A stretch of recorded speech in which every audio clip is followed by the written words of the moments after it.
Subscribe now and press the bell icon. Never miss an update.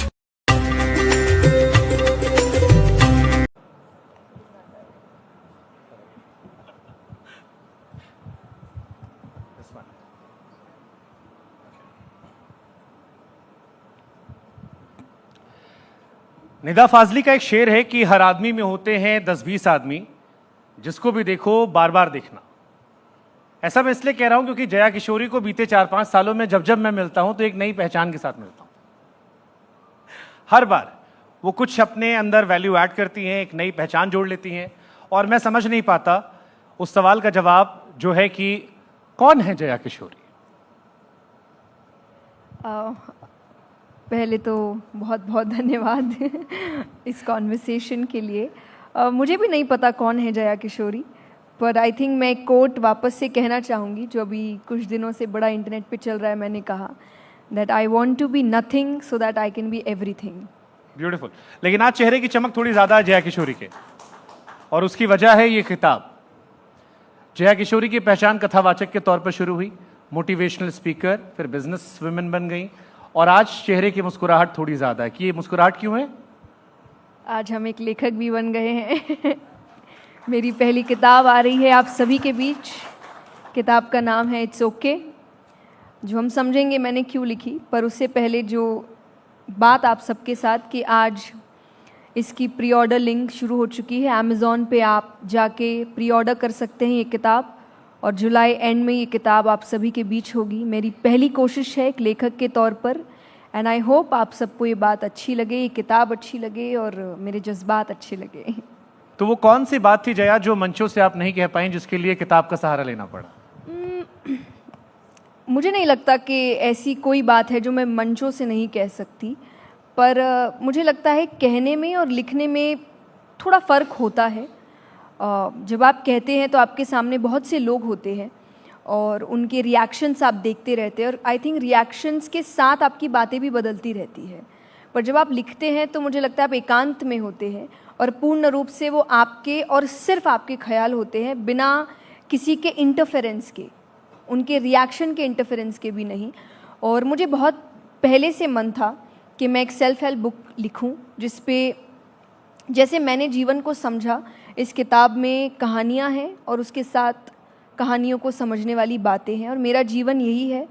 कथाकार actually अंग्रेज़ी में story teller होता है, कि आप एक कहानी के साथ अपने प्रवचन को जोड़ते हैं, और मेरी किताब भी वही है कि छोटी छोटी कहानियाँ जो आपको आपके जीवन के जज्बातों से, प्रॉब्लम से, इश्यूज से कैसे हैंडल करना है ये समझाएगी। ये जिस खूबसूरती से आपने कथाकार को स्टोरी टेलर पे कन्वर्ट किया है, ये काफी यही होता है। आपके काफी प्रशंसक इस पर चर्चा करेंगे मुझे लगता है। मीनिंग यही होता है। बाकी आप बाकी अलग, जैसे अगर आप शास्त्रों की बात कहें तो उसमें कथा अलग हो जाती है। अगर आप एक नॉर्मली कथा कर रहे हैं तो उसको भी स्टोरी ही कहते हैं। तो अगर आप मीनिंग कहेंगे तो कथाकार का इज इक्वल टू अंग्रेजी में स्टोरी टेलर। मैंने गुलजार साहब, you can have your own meanings, but actual meaning is that only। गुलजार साहब की एक बड़ी खूबसूरत पोइट्री थी जिसमें उन्होंने कहा था कि किताबें झांकती हैं बंद अलमारी के शीशों से, बड़ी हसरत से वो तकती हैं कि महीनों इन किताबों से मुलाकातें नहीं होती। सोशल मीडिया का दौर है। सोशल मीडिया के दौर में किताब की अहमियत आप कहाँ देखती हैं? मुझे लगता है किताब नेवर एंडिंग फैशन है। ये कभी ख़त्म नहीं हो सकता, चाहे वो कभी किंडल के रूप में आ जाए या किताबों के रूप में ही रहे, पर पढ़ना हमेशा जारी रहेगा। क्योंकि मुझे लगता है पढ़ना जो आपको सीख और अनुभव दे सकता है वो बाकी चीज़ें नहीं दे सकती। क्योंकि आज मान लीजिए मुझे कार्य करते हुए 23 इयर्स हो चुके हैं, और किसी और को मेरी इस बात को समझने 23 इयर्स ओके मुझे 23 साल हो गए हैं काम करते हुए। मतलब इससे तो बड़ी हैं आप।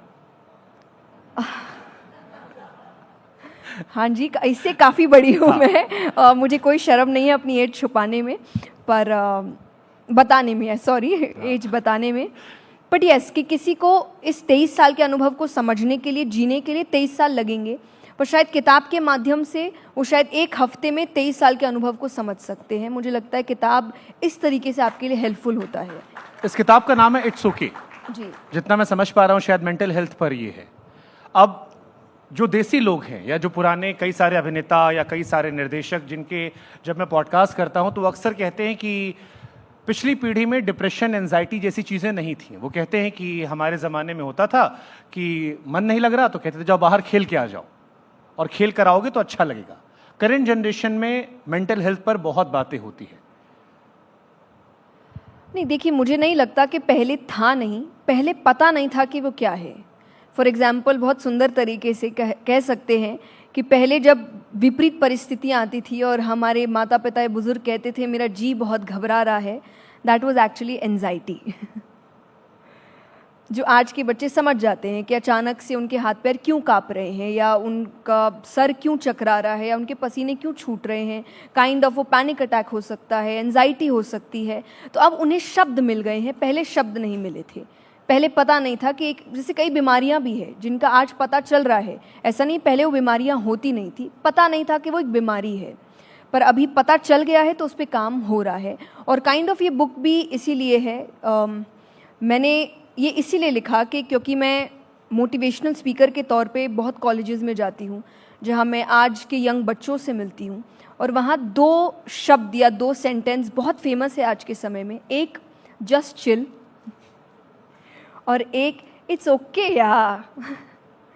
तो जब मैंने ये समझा कि ये बहुत चल रहा है हर चीज़ में, हर प्रॉब्लम में, हर इशू में, हर फ्लॉ में, आज का बच्चा, आज का यूथ इट्स ओके बहुत यूज़ कर रहा है, पर कई जगह मुझे दिखता है कि हो सकता है कई परिस्थितियों में इट्स ओके, पर कई परिस्थितियों में इट्स नॉट ओके।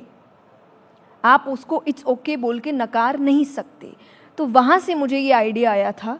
तो ये बुक मेंटल हेल्थ और इमोशनल हेल्थ दोनों का मिश्रण है कि आपके कई भावनात्मक इश्यूज़ हो सकते हैं और कई आपके मानसिक इश्यूज़ हो सकते हैं, और उन दोनों में ही शायद आप इट्स ओके बोल के टाल रहे हैं। मतलब एक स्टीरियोटाइप चलता है जैसे मर्द रोते नहीं है। Exactly, it's okay to cry. ये चैप्टर है नहीं, पर इट्स ओके टू क्राई शायद हम पार्ट 2 में लेकर आएंगे। इस किताब को अगर आपको सारांश बताना हो, मुझे थोड़ी बातें कि जो हम यहाँ से ले जा सकते हैं, क्या होगी वो? अब जैसा मैंने कहा कि कुछ भावनात्मक और मानसिक परिस्थितियां हैं जिसको लेकर हम बहुत सरल होते जा रहे हैं, जिन पे हम ध्यान नहीं दे रहे हैं, जिनको हम इट्स ओके बोलकर टाल रहे हैं, और हम समझ नहीं पा रहे कि वही इश्यूज़ हमारे जीवन में हमें परेशान कर रहा है या हमें रिश्तों में दरार लाने पर मजबूर कर रहा है, करियर में नहीं आगे बढ़ने दे रहा है।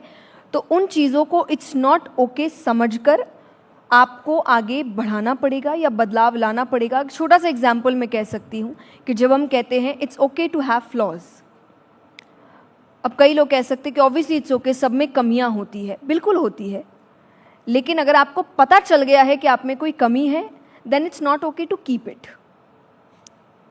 इट्स ओके जब तक है, जब तक पता नहीं चला है। फॉर एग्जाम्पल, एक कमी होती है किसी में कि उसको गुस्सा बहुत जल्दी आता है, बहुत शॉर्ट टेम्पर्ड है, और वो ये बोल के उसको टाल देता है कि अरे it's okay to have flaws, सब में कमियां हैं, मुझ में कमी है कि मुझे गुस्सा आ जाता है।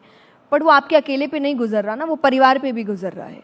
तो it's not okay to keep it, कि आपको पता चल गया है कि आपको प्रॉब्लम है गुस्से की, लेकिन आप उसको ठीक नहीं कर रहे हो इस बोल के कि इट्स ओके। तो कहीं ना कहीं ऐसे टॉपिक्स के ऊपर चैप्टर्स है इसमें। चलो, ये तो समस्या की बात हो गई। मैं समाधान के अगर सवाल पूछूं कि अच्छी मेंटल हेल्थ के लिए एक कौन सी आदत हमें रोज अपनानी चाहिए, क्योंकि आपने किताब लिखी है, इस पूरी प्रक्रिया से आप गुजरे होंगे। देखिए, अभी तो किताब पढ़िए। लिखी तो आपने ना, मैं एक ही जवाब तो पूछ रहा हूं, बाकी बाद ये में आप जोड़ सकते हैं अपने जीवन में कि रोजाना आप 2-3 पन्ने पढ़े तो काफ़ी आपको मदद मिल सकती है। थोड़ा प्रमोशन हम अपना कर दे, बहुत जल्दी आपके बीच आएगी। ये एक हैबिट आप कुछ दिन के लिए अपनाइएगा। बट आई थिंक, मुझे लगता है कि मेंटल हेल्थ, इमोशनल हेल्थ के लिए स्पिरिचुअल हेल्थ अच्छी हो, ये बहुत ज़रूरी है। Okay, interesting. और ये मुझे समझ आया जब मैंने अपने जीवन में स्पिरिचुअलिटी को एज अ लाइफस्टाइल अपनाया। नॉट दैट कि अचानक से मुझे कोई रियलाइजेशन हुआ या मेरे साथ कोई चमत्कार हुआ और फिर मुझे लगा अच्छा अब मुझे स्पिरिचुअल होना। नहीं, मेरे घर का माहौल ही स्पिरिचुअल था। हाँ, हमने देखी वो छोटी वाली जया। एग्जैक्टली। तो ये, और मुझे बहुत बाद में समझ आया जब मैंने अपनी ही उम्र के बच्चों को किसी प्रॉब्लम से जूझते हुए देखा, जिस प्रॉब्लम का सामना मैं भी कर रही थी, बट मैं बहुत काम होकर बहुत आराम से उनका सल्यूशंस निकाल पा रही थी, और जो मेरे ही उम्र के बच्चे नहीं निकाल पा रहे थे। और उनमें और मुझ में अगर कोई फ़र्क था, वो केवल इतना था कि मेरे जीवन में स्पिरिचुअलिटी एक लाइफस्टाइल थी और उनके जीवन में नहीं थी। बाकी सारी आदतें, मौज मस्ती, पसंद, सब कुछ हमारा सेम था, सिर्फ एक ही अंतर था, उस दिन मुझे समझ आया कि अध्यात्म कितना बड़ा बदलाव लाता है आपके मेंटल हेल्थ को, आपके इमोशनल हेल्थ को शेप करने में। किसी एक पॉडकास्ट में किसी ने मुझसे कहा कि जो लोग भगवान से जुड़े होते हैं या किसी स्पोर्ट्स एक्टिविटी में इन्वॉल्व होते हैं, उनमें मेंटल हेल्थ के इन केस कम केसेस देखे गए हैं। मतलब उन लोगों की तुलना में जो किसी स्पोर्ट्स एक्टिविटी में इन्वॉल्व नहीं है या स्पिरिचुअल नहीं है, रिलीजियस नहीं है, उनमें ज्यादा केसेस देखे जाते हैं मेंटल हेल्थ के। इज इट ट्रू या ये भी एक वहम है? नहीं, आई थिंक डेफिनेटली ये हो सकता है। और मैं मगर ये नहीं कहूँगी कि उनको आते नहीं है प्रॉब्लम्स, वो हैंडल बहुत अच्छे से कर सकते हैं। प्रॉब्लम सबको आते हैं। देखिए, ऐसा नहीं है, भक्ति में भी अगर कोई कह दे कि वो भगवान का भक्त है तो उसके जीवन में दुख नहीं आएंगे, आई वुड से रादर ज़्यादा आएंगे। क्योंकि हमने जितने भी भक्तों को देखा है उनका जीवन एक नॉर्मल इंसान से ज़्यादा कठिन रहा है। चाहे वो शबरी माता है, चाहे वो सुदामा जी है, चाहे वो नरसी जी है, चाहे वो प्रहलाद भक्त है, ध्रुव जी है, सबके जीवन में बहुत कठिनाइयाँ आई, पर उनके कठिनाइयों को हैंडल करने का तरीका बड़ा सुंदर था। तो जब आप किसी भी आध्यात्मिक प्रक्रिया से जुड़े होते हैं या एक धार्मिक प्रक्रिया से जुड़े होते हैं या आप अपने फिजिकल वेल्थ को ठीक करने से जुड़े होते हैं, तो आपका हैंडल करने का तरीका बड़ा अच्छा होता है। लेकिन जब आप इन किसी भी चीज़ में नहीं होते हैं तो सबसे पहली चीज़ अगर आप जहाँ डाइव इन करते हैं दैट इज़ ओवर थिंकिंग। और over thinking he I think मुझे लगता है रूट कॉज है आपके कैसे छोड़ दे ओवर थिंक करना? लोग कहते हैं नहीं कंट्रोल होता, पता है गलत कर रहे हैं बट हो रहा है, सोच रहे हैं ज़्यादा, उल्टे ही ख्याल आते हैं हाँ, पहले। तो ये 3-4 चीज़ों को अपनाइए ना, फिर उसके बाद भी अगर ना आए तब हम कह सकते हैं कि चलिए हम गलत आप सही, अब आपको जो मन आप वो करें। पर आप ये 3-4 चीज़ें अपनाएं। पर उसमें ही लोग कहते हैं मन नहीं करता है। मन तो किसी भी अच्छी चीज़ को करने का नहीं करता है। मुझे लगता है बच्चों को पढ़ने का मन नहीं करता है। एज ए किड मुझे जीवन में कभी पढ़ने का मन नहीं किया, लेकिन आपको जब समझ आ जाता है कि मन जैसे नहीं बच्चों है, को नहीं करता। सॉरी, हमारे आपके जैसे बच्चों को नहीं करता हो। मैक्सिमम बच्चों को नहीं करता। कुछ मैंने कई बच्चे देखे जो टॉपर्स हैं और वो बोलते हैं हमें इसीलिए नहीं हम पढ़ते कि हमें मज़ा आता है, हमें अच्छा लगता है टॉप करना, हम इसीलिए पढ़ते हैं। आई हैव सीन इनन्यूमरस किड्स जो इस वजह से बहुत कम होते हैं, क्योंकि देखिए आपका इंटरेस्ट 1-2 सब्जेक्ट में होता है, सब में नहीं। अगर किसी ने कॉमर्स लिया है तो कुछ सब्जेक्ट्स होंगे जो उसको नहीं पसंद होंगे, पर उसको पढ़ना पड़ेगा अगर उसको पास होना है कॉमर्स एज अ सब्जेक्ट में। लेकिन आपको समझना होगा कि मन नहीं, फिर भी करना पड़ेगा क्योंकि ज़रूरी है। ये जिस दिन आप समझेंगे, मुझे लगता है उस दिन आप अपने जीवन में अधिकतर परेशानियों को ठीक कर सकते हैं। भक्ति और आधुनिक जीवन, इन दोनों में समन्वय बनाने मुश्किल होती है? क्योंकि आपके जो फैंस हैं वो अक्सर ये सवाल उठाते रहते हैं कि कथावाचक है तो आदर्श बनिए, ये दबाव आता है?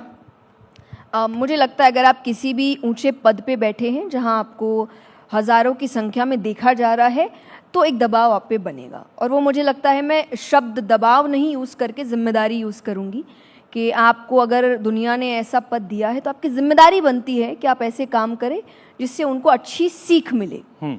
मैं नहीं कहूँगी आप उनको इम्प्रेस करने के लिए काम करें, पर उनको बिगाड़ने के काम ना करें।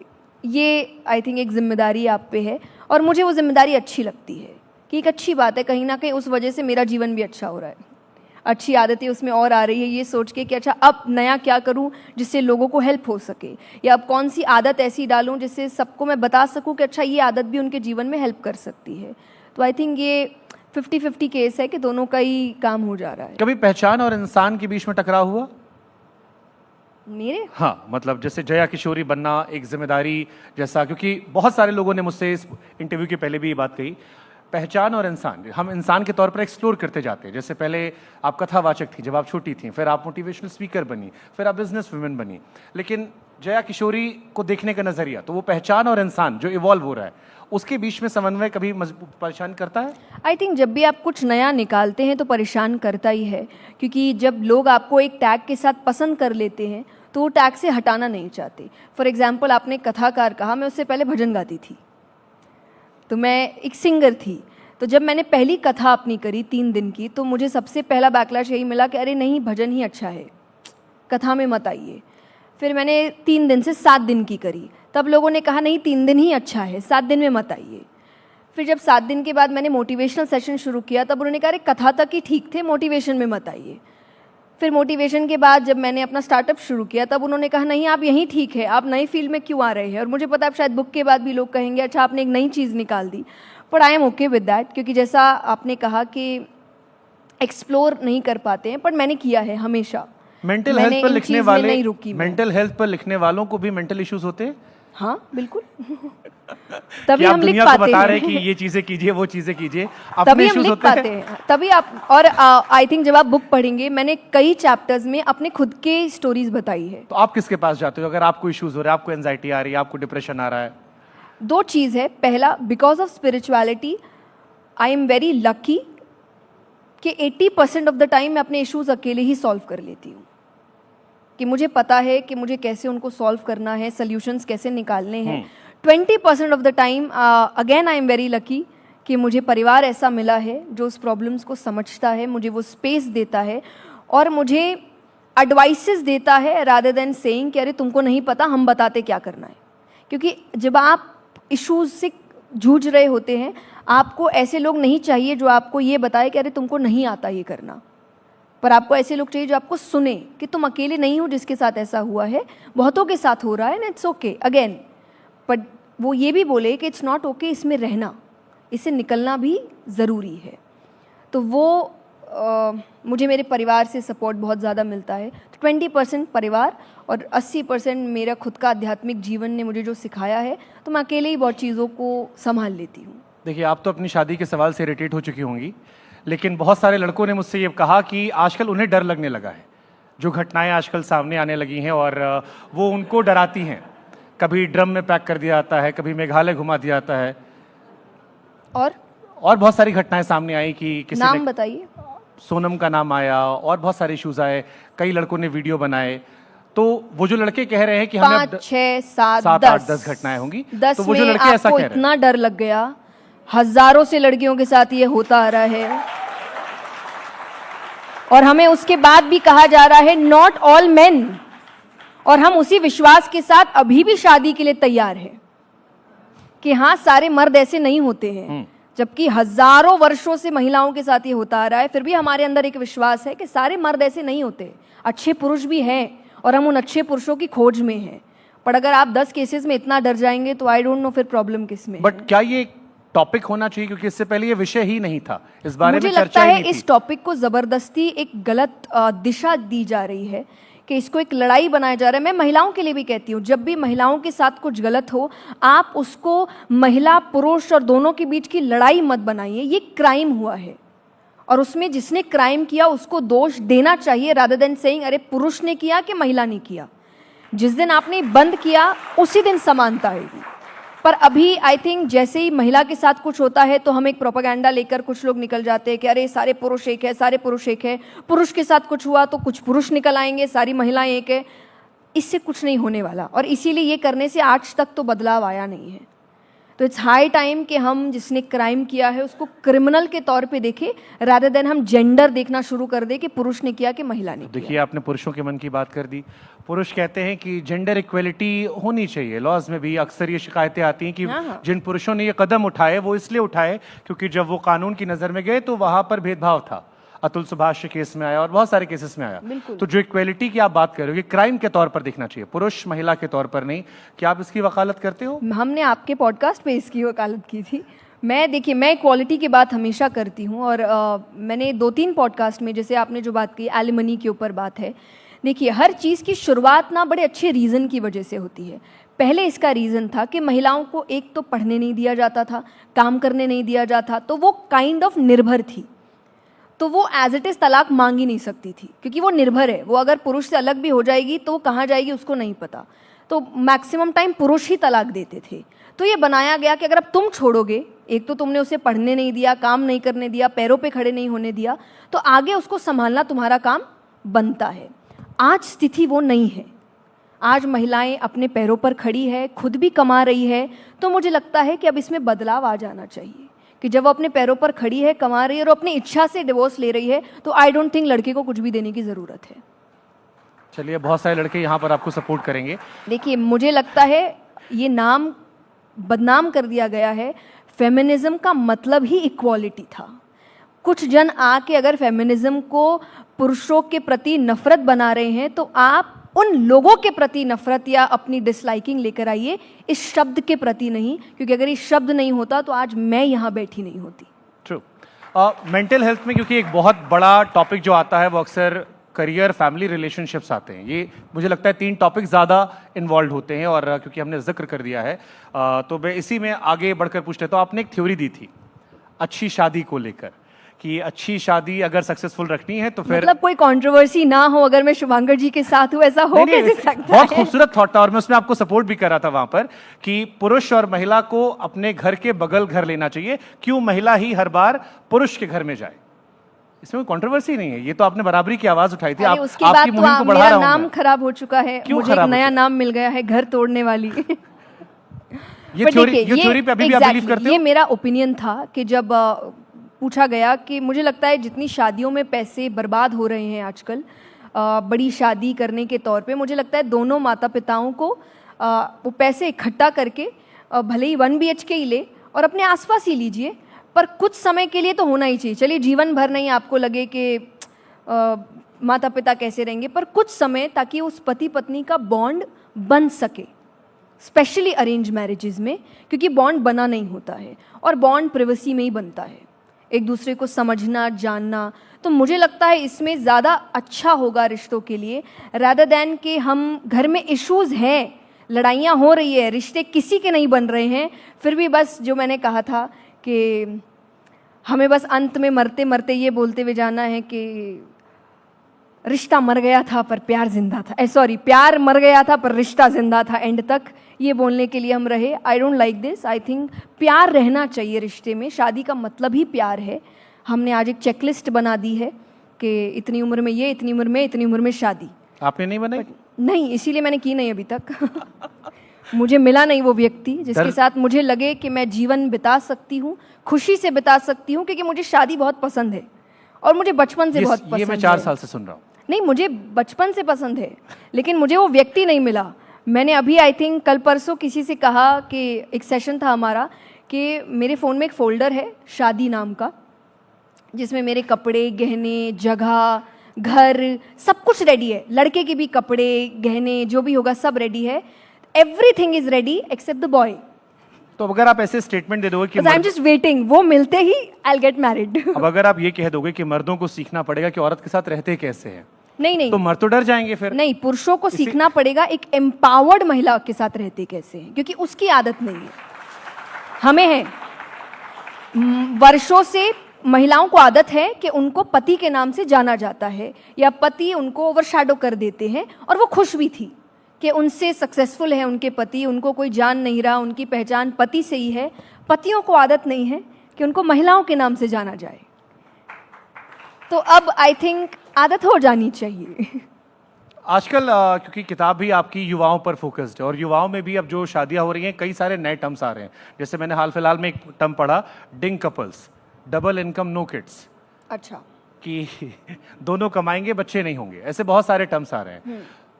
वो जो शादी बचपन से आपको पसंद थी, वो अभी भी आपको दिख रहा है स्ट्रक्चर? या जैसे इम्तियाज कह रहे थे, या उससे पहले चेतन भगत ने कहा कि अब परिभाषाएं बदल गई हैं, अब नए टर्म्स आ गए हैं, जो हम पिछले सेशन में भी कह रहे थे कि फर्स्ट टाइम देखा लव हुआ, सेकंड टाइम सब हुआ, फिर तू कौन मैं कौन, तू झूठी मैं मक्कार। देखिए, मेरा तो विश्वास शादी पर अभी भी I am very old school.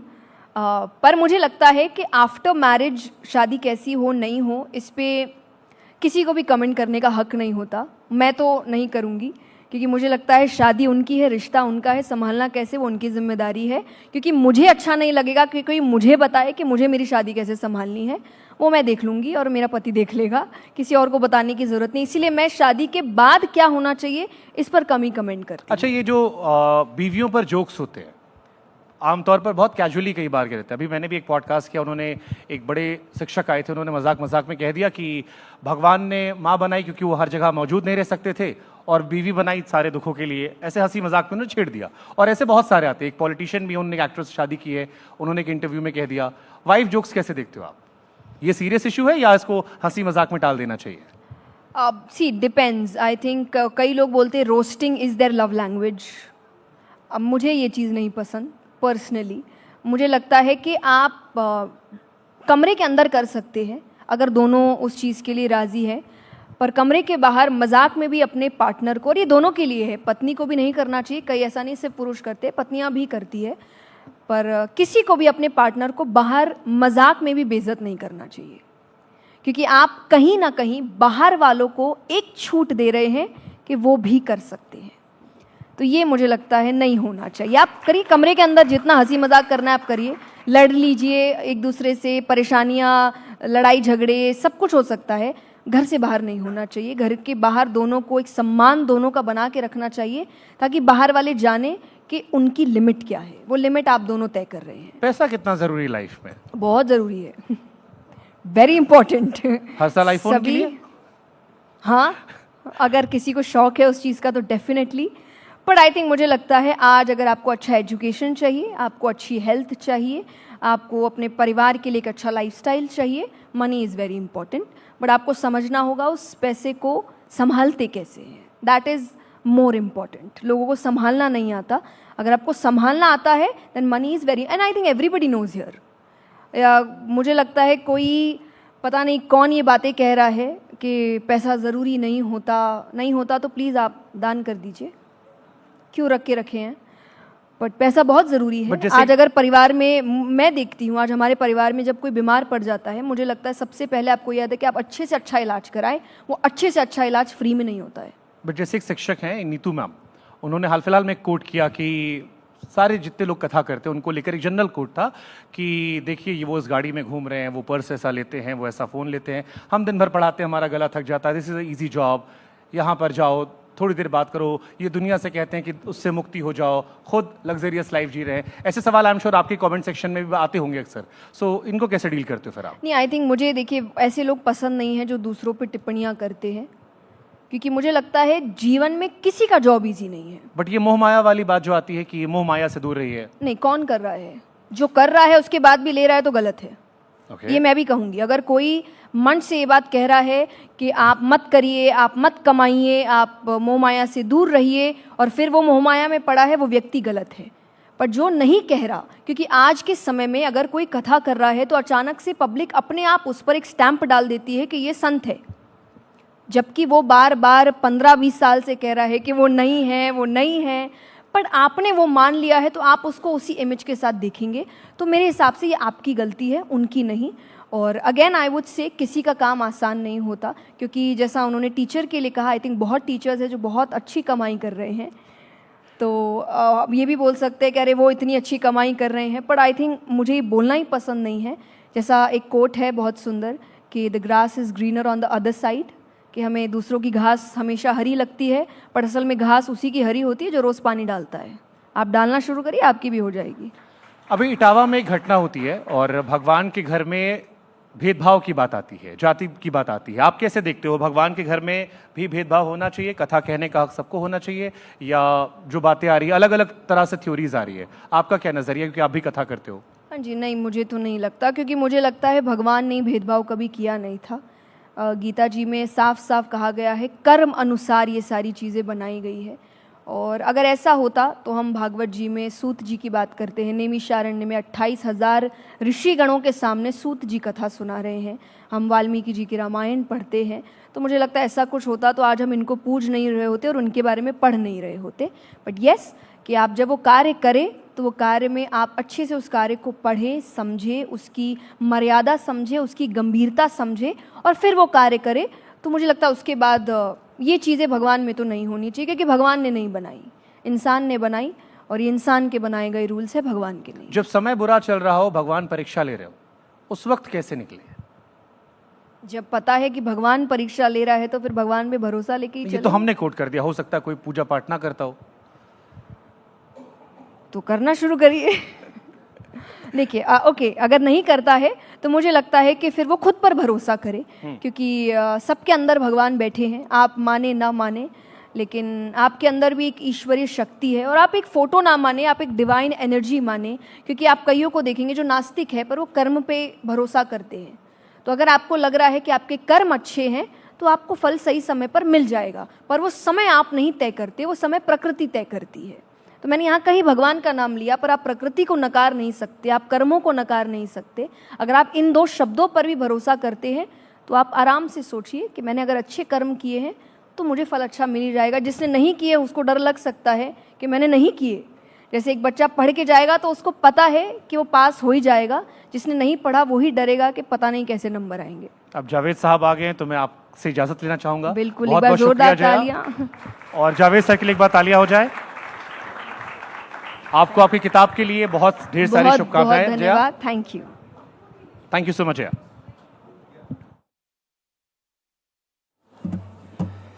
तो जया किशोरी जी जा रही हैं, आप सबके बीच में हैं, तो जोरदार तालियां बनती है ना उससे ज्यादा जितनी बज रही थी। और ये तालियां रुकनी नहीं चाहिए देवियों सज्जनों, क्योंकि जावेद साहब भी आ चुके हैं, तो तालियां रोकेंगे कैसे आप?